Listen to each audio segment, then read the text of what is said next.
हे तुमचे मामा गावातून आले, झोपले. आता खाली बी बसना, त्याचा कमरावर हात देऊन उभं राहिले ते जेवायसाठी. आम्ही आता जेवणार आहेत. अहो बसा खाली, बसा की मग.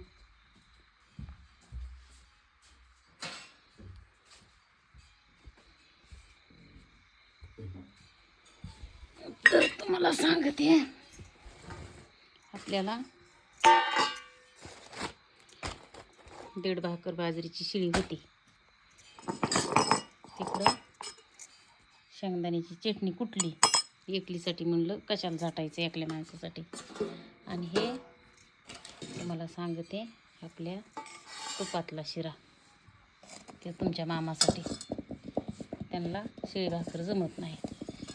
आणि रोज रोज दुधाचा चपातीचा त्यांना कंटाळा येतो आहे. हे त्यासाठी सकाळी दूध चपाती, काहीतरी मोकळी भाजी, आणि संध्याकाळी 2-4 दिवस झालं शिरा बनवायला चालू आहे.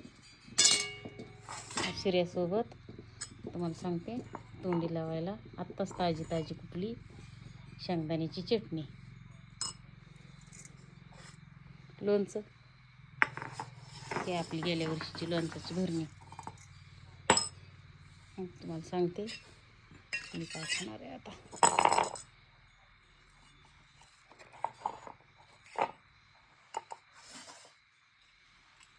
शेंगदाण्याची चटणी,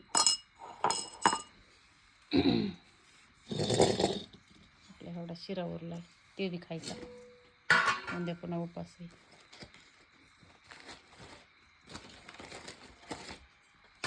बाजरीची भाकर,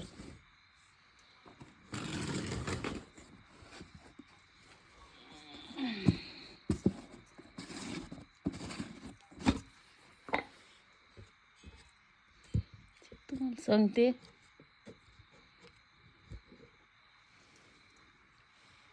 लोणचं.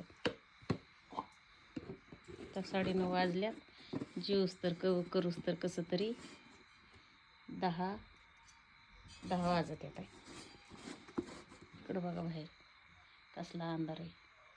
हे आमचं गेट, तिथं लावलाय कोंडा. पहिलं आमचं हे सगळं उघडच होतं, पण आम्ही बिबट्याच्या भेनं हे केलंय. कसा झालाय द्यायचा शिरा नंबर 1. मालकाला शिरा पटला गाड्या.